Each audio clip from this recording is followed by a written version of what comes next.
ಈಗ ಮಾಸ್ತಿ ಅಂತ ಹೇಳಿದ್ರೆ ಅದು ಬರೀ ಮಾಸ್ತಿಗಲ್ಲ, ಮಾಲೂರಿಗಲ್ಲ, ಕೋಲಾರಕ್ಕಲ್ಲ, ಇಡೀ ಕರ್ನಾಟಕಕ್ಕೆ ಆಸ್ತಿ. ಮಾಸ್ತಿ ಕನ್ನಡದ ಆಸ್ತಿ ಅಂತೀವಿ.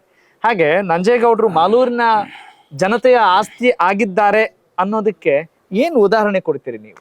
ನೋಡಿ, ಮಾಸ್ತಿಗೊಂದು ಇತಿಹಾಸ ಇದೆ. ಹೌದು, ಕರ್ನಾಟಕ ರಾಜ್ಯದಲ್ಲಿ ಮಾಸ್ತಿ ಕನ್ನಡದ ಆಸ್ತಿ ಅಂತಾರೆ. ಹೌದು. ವೆಂಕಟೇಶ್ ಅಯ್ಯಂಗಾರ್ ಎಲ್ಲಿ ಹುಟ್ಟಿದ್ದಾರೆ ಅಂದ್ರೆ ಮಾಸ್ತಿ ಅಂತಾರೆ.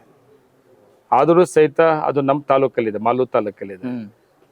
ಈ ಹುಟ್ಟಿದ ಊರಲ್ಲಿ ನೋಡಿ, ಈಗ ಮಾತಾಡ್ತಿರೋದು ಮಾಸ್ತಿನಲ್ಲಿ. ಹೌದು, ವೆಂಕಟೇಶ್ ಅಯ್ಯಂಗಾರ್ ಹುಟ್ಟಿದ ಊರಲ್ಲಿ ನಾನು ಮಾತಾಡ್ತಾ ಇದ್ದೀನಿ. ನನಗೆ ಮೊದಲ ಅವಕಾಶ ಸಿಕ್ಕಿದಾಗ ನಾನು ಏನು ಮಾಡ್ಬೋದು ಅಂತ ನೆನಪು ಮಾಡಿದಾಗ ಅದು ನನ್ನ ತಾಲೂಕಲ್ಲಿ ಏನಾದರೂ ಶಾಶ್ವತ ಉಳ್ಕೊಂತವ್ದು ಏನು ಮಾಡ್ಬೋದು ಅಂತ ಯೋಚನೆ ಮಾಡೋ ಸಂದರ್ಭದಲ್ಲಿ ನಾನು ಒಳೆದಿದ್ದೇನೆಂದರೆ ಮಾಸ್ತಿ. ವೆಂಕಟೇಶ್ ಅಯ್ಯಂಗಾರ್ ಹುಟ್ಟಿದ್ದ ಊರನ್ನು ಯಾರೂ ಅವಕಾಶ ತಗೊಂಡಿಲ್ಲ, ಅವಕಾಶ ತಗೊಬೇಕು ಅಂತೇಳಿ. ಮೊದಲನೇದು ಮಾಸ್ತಿ. ಎರಡನೇದು ನಮ್ಮ ತಾಲೂಕಲ್ಲಿ ಶಿವಾರಪಟ್ಟಣ ಅಂತಿದೆ. ಹೌದು, ಅದು ಶಿಲ್ಪಿ ಗ್ರಾಮ, ಅದು ಶಿಲ್ಪಿಗಳ ಗ್ರಾಮ. ಎಲ್ಲ ಜಾತಿ ಧರ್ಮಗಳು ಕೂಡ, ಅದು ಮುಸ್ಲಿಮ್ಸ್ ಆಗಿರ್ಬೋದು, ಹಿಂದೂಗಳಾಗಿರ್ಬೋದು, ಹಿಂದೂಗಳಲ್ಲಿ ಎಸ್ಸಿಗಳಾಗಿರ್ಬೋದು, ಎಸ್ಟಿಗಳಾಗಿರ್ಬೋದು, ಗೌಡರಾಗಿರ್ಬೋದು, ಯಾವುದೇ ಕ್ಯಾಸ್ಟ್ ಎಲ್ಲ ಶಿಲ್ಪಿ ವೃತ್ತಿಯಲ್ಲಿ. ಆ ಗ್ರಾಮನೇ ಶಿಲ್ಪಿ ವೃತ್ತಿ. ಓಕೆ. ಆ ಇತಿಹಾಸ ಇದೆ. ಶಿವಾರಪಟ್ಟಣದಿಂದ ದೇಶ ಹೊರ ದೇಶಗಳಿಗೆ ಕೂಡ ಶಿಲ್ಪಿಗಳು ಹೋಗಂತವ್ರು. ಅದೇ ಊರವ್ರು ಶಾಸಕರಾಗಿದ್ದು, ಮಂತ್ರಿ ಸರ್ಕಾರ ಅವರದೇ ಇದ್ರು ಕೂಡ ಆ ಗ್ರಾಮವನ್ನ ಗುರುತಿಸಂತ ಅವಕಾಶ ತಗೊಂಡ್ಲಿಲ್ಲ ಅವರು. ಯಾಕೋ ಏನೋ ಅವ್ರಿಗೆ ಐಡಿಯಾ ಬರ್ಲಿಲ್ಲ, ಏನೋ ತಗೊಂಡ್ಲಿಲ್ಲ. ನನ್ಗೋಡಿದ್ದು ಮಾಸ್ತಿ ಒಂದ್ ಕಡೆ ಆದ್ರೆ ಶಿವಾರಪಟ್ಟಣ ಒಂದ್ ಕಡೆ. ಓಕೆ. ಅವತ್ತು ಮೈತ್ರಿ ಸರ್ಕಾರ ಇತ್ತು 14 ತಿಂಗಳು. ಆ ಸಂದರ್ಭದಲ್ಲಿ ಜಿಲ್ಲಾ ಮಂತ್ರಿ ಕೃಷ್ಣ ಬೈರೇಗೌಡರು ಇದ್ರು. ಕೃಷ್ಣ ಬೈರೇಗೌಡರ ಮುಂದೆ ಒಂದು ಪ್ರಸ್ತಾವನೆ ಇಟ್ಟೆ, ಈ ಮಾಸ್ತಿ ವೆಂಕಟೇಶ್ ಅಯ್ಯಂಗಾರ್ ಹುಟ್ಟಿರೋ ಊರಲ್ಲಿ ಯಾರು ಏನೂ ಮಾಡಿಲ್ಲ, ನನ್ನ ಕಾಲದಲ್ಲಿ ಏನಾದ್ರು ಮಾಡಬೇಕು ಅಂತೇಳಿ. ಮಾಸ್ತಿಯವರ ಹೆಸರಲ್ಲಿ ಒಂದು ವಸತಿ ಶಾಲೆ ಮಾಡಬೇಕು ಅಂತೇಳಿ ಒಂದು ಪ್ರಸ್ತಾವನೆ ಕೊಟ್ಟೆ. ಅವತ್ತು 8 ಎಕರೆ ಜಾಗವನ್ನ ಮಂಜೂರು ಮಾಡಿಸಿ ಸುಮಾರು 25 ಕೋಟಿ ಮಾಸ್ತಿ ವೆಂಕಟೇಶ್ ಅಯ್ಯಂಗಾರ್ ವಸತಿ ಶಾಲೆ ಕರ್ನಾಟಕ ರಾಜ್ಯದಲ್ಲಿ ಮೊಟ್ಟ ಮೊದಲ ವಸತಿ ಶಾಲೆ ಎಲ್ಲಾಗಿದೆ ಅಂದ್ರೆ ಅದು ಮಾಸ್ತಿ ವೆಂಕಟೇಶ್ ಅಯ್ಯಂಗಾರ್ ಹುಟ್ಟಿದ ಊರಲ್ಲಿ ನಂಗೆ ಸಿಕ್ಕಂತ ಅವಕಾಶ. ಅದು ಈಗ ಫೈನಲ್ ಆಗಿದೆ, ಉದ್ಘಾಟನೆ ಮಾಡಬೇಕು. ಕರೆಕ್ಟ್. ಮೊನ್ನೆ 3 ದಿವಸದಲ್ಲಿ ಹೋಗಿದ್ದೆ, ಖುಷಿ ಆಯ್ತು ನನಗೆ. ಎಷ್ಟು ನೀಟಾಗಿ ಬಂದಿದೆ ಅಂದ್ರೆ ಬಿಲ್ಡಿಂಗ್ ಅದು. ಆ ಜಾಗಕ್ಕೆ ಹೋದ್ರೆ ಎಲ್ಲಿದೀವಿ ನಾವು, ಮಲೆನಾಡು ಎಲ್ಲಿದ್ದೀವಿ ಅನಿಸ್ತದೆ. ಆ ತರ ಎಲ್ಲೋ ಒಂದ್ ಕಡೆ ಒಳಗಡೆ ಆ ಸುತ್ತಮುತ್ತ ಒಂದು ವಾತಾವರಣ, ಆ ಮಕ್ಕಳಿಗೆ ಆ ಶಾಲೆಯಲ್ಲಿ, ಆ ವಸತಿ ಶಾಲೆಯಲ್ಲಿ ಓದೋದೇ ಒಂದು ಅದೃಷ್ಟ ಅಂತ ಒಂದು ವಾತಾವರಣ ಇರುವಂತ ಒಂದು ವೆಂಕಟೇಶ್ ಅಯ್ಯಂಗಾರ್ ಹೆಸರಲ್ಲಿ ಒಂದು ಪ್ರದೇಶದಲ್ಲಿ ಮಾಡಿದೀವಿ.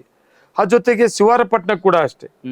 ಸರ್ಕಾರ ಬಜೆಟ್ ಅಲ್ಲಿ ಡಿಕ್ಲೇರ್ ಮಾಡ್ತು, ಜಕಣಾಚಾರಿ ಶಿಲ್ಪಿ ಗ್ರಾಮ ಅಂತ ಡಿಕ್ಲೇರ್ ಮಾಡಿ 10 ಕೋಟಿ ರೂಪಾಯಿ ಡಿಕ್ಲೇರ್ ಮಾಡ್ತೀವಿ. ಯಾವತ್ತು ಕೂಡ ಶಾಶ್ವತವಾಗಿ ಅವತ್ತು ನಾನು ಏನು ಮಾಡಿಸಿದ್ದೀನಿ, ಶಿವಾರಪಟ್ಟಣ ಶಿಲ್ಪಿ ಗ್ರಾಮ, ಜಕಣಾಚಾರಿ ಶಿಲ್ಪಿ ಗ್ರಾಮ ಅಂತ ಅವತ್ತಿನ ಬಜೆಟ್ ಅಲ್ಲಿ ಅನೌನ್ಸ್ ಆಯ್ತು. ಅಮರ ಶಿಲ್ಪಿ ಅಮರ ಶಿಲ್ಪಿ ಜಕಣಾಚಾರಿ ಶಿಲ್ಪಿ ಗ್ರಾಮ ಅಂತೇಳಿ ಏನ್ ಡಿಕ್ಲೇರ್ ಮಾಡಿದ್ರು, ಅವತ್ತು ಬಜೆಟ್ ಅಲ್ಲಿ ಅನೌನ್ಸ್ ಮಾಡಿದ್ರು, 10 ಕೋಟಿ ದುಡ್ಡು ಕೊಟ್ರು. ಅದು ಕೂಡ ಮುಂದುವರಿತಾ ಇರ್ತದೆ. ಶಾಶ್ವತವಾಗಿ ನಂಜೇಗೌಡರು ಇಟ್ಟಂತ ಹೆಸರು ಇದು, ನಂಜೇಗೌಡರು ಕೊಟ್ಟಂತ ವಸತಿ ಶಾಲೆ ವೆಂಕಟೇಶ್ ಅಯ್ಯಂಗಾರ್ ಹೆಸರಲ್ಲಿ ಅಂತ ಇದನ್ನ ಬಯಸ್ತಾ ಇದೀನಿ. ಈ ಅವಧಿಯಲ್ಲೂ ಕೂಡ, 2ನೇ ಅವಧಿಯಲ್ಲೂ ಕೂಡ ಬರೀ 1 ವರ್ಷ 4 ತಿಂಗಳು ನಮ್ಮ ಸರ್ಕಾರ ಇದ್ದ ಮೈತ್ರಿ ಸರ್ಕಾರದ ಸಂದರ್ಭದಲ್ಲಿ. ಆಮೇಲೆ ಬಿಡಿ, ಅದಾದ್ಮೇಲೆ ಒಂದು ರಸ್ತೆ ಎಲ್ಲ, ಒಂದು ರಸ್ತೆ ಗುಳಿ ಮುಚ್ಚಕ್ ಬಿಡ್ಲಿಲ್ಲ ನನಗೆ. ಆಯ್ತು, ಈಗ 2ನೇ ಅವಧಿಯಲ್ಲೂ ಕೂಡ ಸಿಕ್ಕಂತ ಅವಕಾಶ ನನಗೆ. ಶಾಶ್ವತವಾಗಿ ನಾನು ಇರ್ತೀನೋ ಇಲ್ಲೋ ನನಗೆ ಗೊತ್ತಿಲ್ಲ, ಅದನ್ನ ನಾನು ಮಾಡೋಂಥ ಕೆಲಸ ಇಲ್ಲಿ ಶಾಶ್ವತ ಉಳ್ಕೊಬೇಕು ಅನ್ನೋ ಒಂದು ಆಸೆ ಇಟ್ಕೊಂಡಿದ್ದೀನಿ. ಅದನ್ನೇ ಸರ್ಕಾರದ ಮುಂದೆ 1 ವರ್ಷದಲ್ಲಿ ಮಾಲೂರು ತಾಲೂಕಿಗೆ ಒಳ್ಳೆ ಅವಕಾಶ ತಗೊಂಡಿದ್ದೀನಿ. ಮಾಲೂರು ಅಂದ್ರೆ ಇವತ್ತು ಬೆಂಗಳೂರಿಗೆ ಹೊಂದ್ಕೊಂಡಿದ್ವಿ. ಸಿಕ್ಕಾಪಟ್ಟೆ ಡೆವಲಪ್ಮೆಂಟ್ಸ್ ಏರಿಯಾ, ಒಳ್ಳೆ ದೊಡ್ಡ ಲೇಔಟ್ಗಳು, ದೊಡ್ಡ ಇಂಡಸ್ಟ್ರೀಸ್ ಇದೆಲ್ಲ ಬರ್ತಾ ಇದೆ. ಅದ್ರ ಜೊತೆಗೆ ಸಿಕ್ಕಾಪಟ್ಟೆ ಟ್ರಾಫಿಕ್ ಆಗ್ತಾ ಇದೆ. ಹೊಸೂರು ಮುಖ್ಯ ರಸ್ತೆ, ಹೊಸೂರಿಂದ ಮಾಲೂರು ಮೇಲೆ ಬೆಂಗಳೂರು ಇದೆಲ್ಲ ಹೋಗ್ತದೆ. ಆ ಒಳಗಡೆ ಬರ್ಬೇಕಂದ್ರೆ ಅದು ತುಂಬಾ ಜಾಮ್ಗಳಾಗ್ತಾ ಇತ್ತು. ಏನಾದ್ರೂ ಮಾಡ್ಬೇಕು ಅಂತ ಆಸೆ ಇತ್ತು. ಇದೇ ಇವತ್ತು ನಮ್ಮ ಸನ್ಮಾನ್ಯ ಮುಖ್ಯಮಂತ್ರಿ ಸಿದ್ದರಾಮಯ್ಯನವರು ಒಂದು ವಿಶೇಷವಾದ 2ನೇ ಬಾರಿಗೆ ಮುಖ್ಯಮಂತ್ರಿಯಾಗಿ ಪ್ರಮಾಣ ವಚನ ಮಾಡಿದ ಮೇಲೆ ಮೊದಲ ಬಜೆಟ್ ಅಲ್ಲಿ ಇಂಡಸ್ಟ್ರಿಯಲ್ ಕಾರಿಡಾರ್ ರಸ್ತೆ ಅಂತೇಳಿ ಬಜೆಟ್ ಅಲ್ಲಿ 1865 ಕೋಟಿ ಡಿಕ್ಲೇರ್ ಮಾಡಿದ್ರು. ದೇವನಹಳ್ಳಿಯಿಂದ ವಿಜಯಪುರ, ಎಚ್ ಕ್ರಾಸ್, ವೇಮಗಲ್, ನರಸಾಪುರ, ಮತ್ತೆ ಮಾಲೂರು, ತಿಮ್ಮನಾಡಗಡಿ, ಮಾಲೂರಿಂದ ಹೊಸಕೋಟೆ.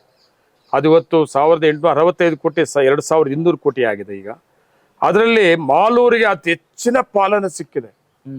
ಸುಮಾರು 48% ಮಾಲೂರಿಗೆ ಸಿಕ್ಕಿದೆ.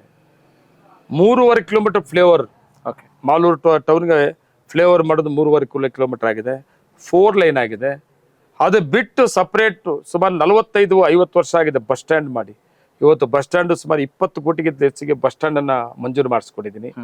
ಮತ್ತೆ ಕೆರೆ, ದೊಡ್ಡ ಕೆರೆ ಮಾಲೂರ ಪಕ್ಕದಲ್ಲಿ ಇದೆ, ವಾಕಿಂಗ್ ಪಾತ್ ಮಾಡೋದು ಮತ್ತೆ ಒಂದು ಪಾರ್ಕ್ ಮಾಡೋದು ಸುಮಾರು 22 ಕೋಟಿಯಲ್ಲಿ ವರ್ಕ್ ಸ್ಟಾರ್ಟ್ ಮಾಡಿದ್ವಿ ನಾವು. ಮಾಲೂರು ತಾಲೂಕಲ್ಲಿ ಎಲ್ಲೆಲ್ಲಿ ಕೆಟ್ಟ ರಸ್ತೆ ಆಗಿತ್ತು ಎಲ್ಲ ರಸ್ತೆಗಳು ಪ್ರಾರಂಭ ಮಾಡಿದ್ವಿ. ಮಾಲೂರು ತಾಲೂಕು ಒಂದು ಐಟೆಕ್ ಕಾಲೇಜ್ ಕೂಡ ಸ್ಯಾಂಕ್ಷನ್ ಮಾಡಿಸಿ ಇವಾಗ 5 ಕೋಟಿಯಲ್ಲಿ ಬಿಲ್ಡಿಂಗ್ ಸ್ಟಾರ್ಟ್ ಮಾಡಿದ್ವಿ, ಟೇಕಲ್ಲಿ ಸ್ಟಾರ್ಟ್ ಮಾಡಿದ್ವಿ. ಇವೆಲ್ಲ ಬರೀ 1 ವರ್ಷದಲ್ಲಿ ತಗೊಂಡಂತ ಅವಕಾಶಗಳು. ಇನ್ನು ಏನೇನ್ ಮಾಡಬೇಕು, ಡಿಪ್ಲೊಮಾ ಕಾಲೇಜ್ ಮಾಡ್ಬೇಕು ನಾನು. ಅತಿ ಹೆಚ್ಚಿಗೆ ಈಗ ಐಟೆಕ್ ಕಾಲೇಜ್ ಮಾಡಿಸ್ಕೊಂಡಿದ್ದೀನಿ.